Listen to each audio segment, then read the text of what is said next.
Comic cone में Marvel ने बहुत सारे तोहफे दिए, जिसमें से एक था शी हल्क का तालीमार ट्रेलर। साथ ही मार्वल ने एक फीचरेड रिलीज किया रिसेंटली शी हल्क का, जिसमें बहुत सारे ईस्टर एग्स हैं। तो चलिए करते हैं शी हल्क के कॉमिक कॉन ट्रेलर और फीचरेड के ब्रेकडाउन। और वेलकम टू द चैनल, जो प्लेटफॉर्म है एमसीयू, डीसी और फिल्मों की हर खबर का just a review. Bruce banner के जेनिफर को ट्रेनिंग देते हुए मोन्टाजेस से शुरू होता है ट्रेलर, जहां ब्रूस एक डक वाला माइटी हॉन्ग इस्तेमाल करके जेनिफर को गुस्सा दिला देता है, जिससे शी हल्क बाहर आ जाती है। जेनिफर वॉल्टर्स है एक एडवोकेट, जिसे कॉमिक्स में एक घातक एक्सीडेंट के बाद अपने भाई ब्रूस की खून की जरूरत पड़ती है, जिसके बाद वो बन जाती है शी हल्क। पर इस सीरीज में फीचरेट में कंफर्म किया गया है कि एक्सीडेंटली ब्रूस का खून जेनिफर के अंदर चला जाता है, जिससे उसके गामा पावर्स उजागर हो जाते हैं। ये पॉसिबिलिटी है कि जेनिफर के अंदर पावर्स ऑलरेडी थे, बस गामा रेस के साथ कांटेक्ट होने पर ही ये पावर्स एक्टिवेट हो गए। वैसे इस सीरीज में कुछ अलग दिखाया गया है। जब जेनिफर सो रही होती है तो वो अपनी इंसानी रूप में वापस चली जाती है। इसका एक्सप्लेनेशन शायद सीरीज में बाद में मिलेगा। ट्रेनिंग मोन्टाजेस में दोनों भाई बहन पत्थर फेंको कॉन्टेस्ट करते हैं, जिसमें जेनिफर जीत जाती है। अब ब्रूस को बिल्कुल अच्छा नहीं लगा। फिर हल्क एक इम्पोर्टेंट बात कहता है, Who's your best friend? Nikki. Spandex.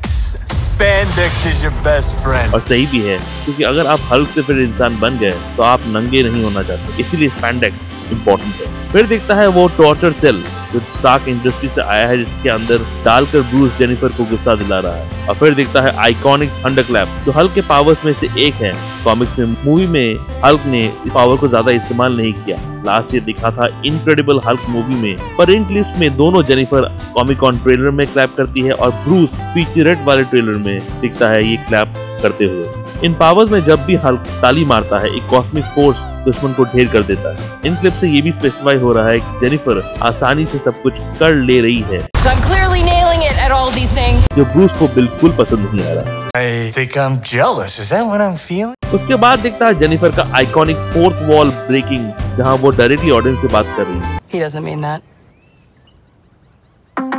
जैसे अक्सर डेडपूल करता है, पर ब्रूस का रिएक्शन जेनिफर को चौंका देता है। वो इस फोर्थ वॉल टॉकिंग को सुन पाता है। नॉर्मली कैरेक्टर्स भी ऐसा डायरेक्टली ऑडियंस से बात करते हैं, दूसरे किरदार उन्हें सुन नहीं पाते। कॉमिक्स में जेनिफर अक्सर ये फोर्थ वॉल ब्रेकिंग कन्वर्सेशन करती है। फ्रॉगमैन का उड़ता हुआ दृश्य दिखता है इस क्लिप में।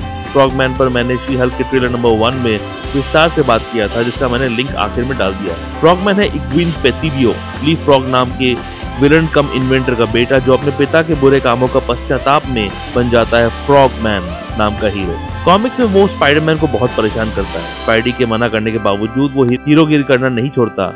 उसे स्पाइडी को बार बार बचाना पड़ता है। जेन के फर्म के इस शॉट में नजर पड़ती है कुछ कॉमिक्स की तरफ। ये एक मेटा नोट हो सकता है कॉमिक्स पर, जहां शी हल्क अपने केसेस को लड़ने के लिए कॉमिक्स का सहारा लेती है। दो नए किरदार दिखते हैं जो एनहांस पर्सन की श्रेणी में आते हैं।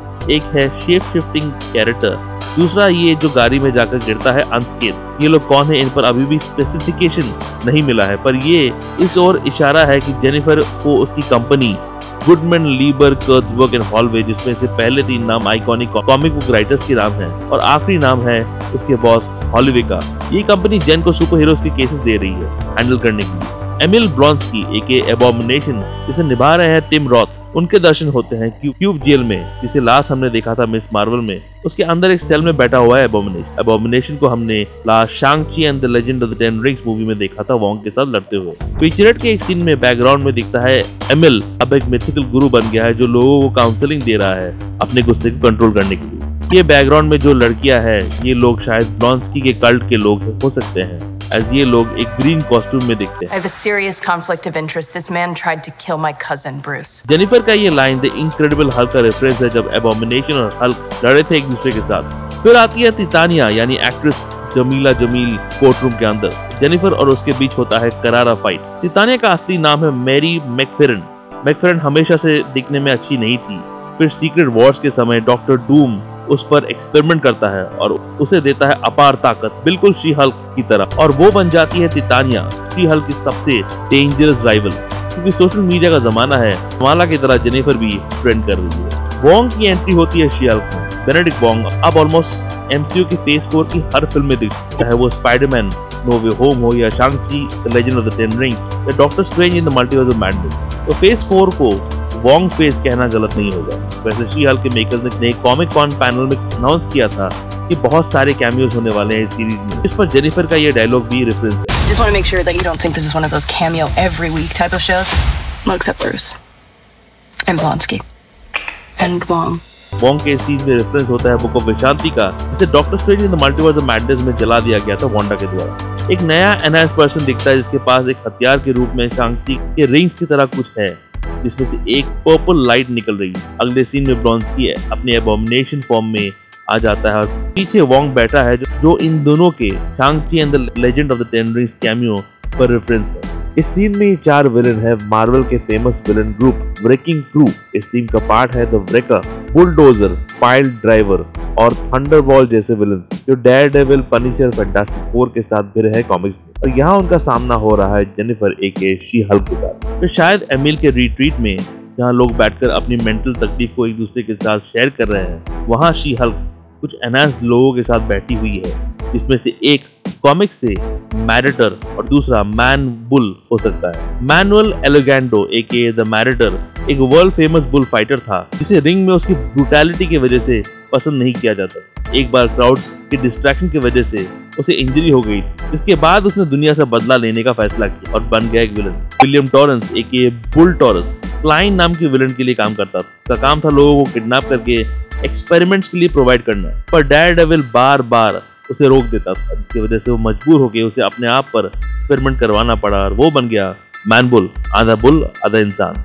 इस फीचरेट में एक पोस्टर दिखता है। इस पोस्टर में लिखा है जॉनी ब्लेज। ये नाम है उस आदमी का जिसको घोस्ट राइडर के पावर्स मिलते हैं मार्वल में। तो ये टीज है कि घोस्ट राइडर एमसीयू में एग्जिस्ट करता है और सेटअप कर रहा है मिडनाइट सन्स का, एमसीयू के मिथिकल हीरोज का एक टीम जिसमें डॉक्टर स्ट्रेंज भी शामिल है। अब ये किरदार कौन निभा रहा है कंफर्म नहीं है, पर रायन गॉसलिंग ने रिसेंटली के इंटरव्यू में कहा कि उन्हें एमसीयू में घोस्ट राइडर का किरदार करना है। तो कहीं दाल में कुछ काला तो नहीं है। ये सीन जहाँ हल्क शी हल्क को पहाड़ से नीचे फेंक रहा है, थ्रोबैक है एवेंजर्स मूवी से 2 हल्क मूवमेंट्स के। एक है ये आइकॉनिक सीन जहाँ हल्क ने थॉर को अचानक पंच मार दिया था द एवेंजर्स में, और दूसरा एवेंजर्स एज ऑफ अल्ट्रॉन से जब नताशा रोमानोफ ब्रूस को नीचे फेंक देती है ताकि हल्क बाहर आए और लड़े अल्ट्रॉन के साथ। और फाइनल ट्रेलर का money shot, Daredevil in full costume, वैसा ही कॉस्ट्यूम जैसे उसने नेटफ्लिक्स के सीरीज में पहना था, बस थोड़ा सा येलोइश कलर है उसमें। आखिर में आता है डेयरडेविल समरसॉल्ट करते हुए, जो कंफर्म कर रहा है कि चार्ली कॉक्स इस सीरीज का पार्ट है जैसे अटकलें चल रही थी, और वो वापस आ रहा है स्पाइडरमैन नो वे होम के बाद। और रिसेंटली उनका अपना 18 एपिसोड सीरीज भी अनाउंस हुआ एज अ फेज 5 प्रोजेक्ट। नाम है डेयरडेविल बॉर्न अगेन।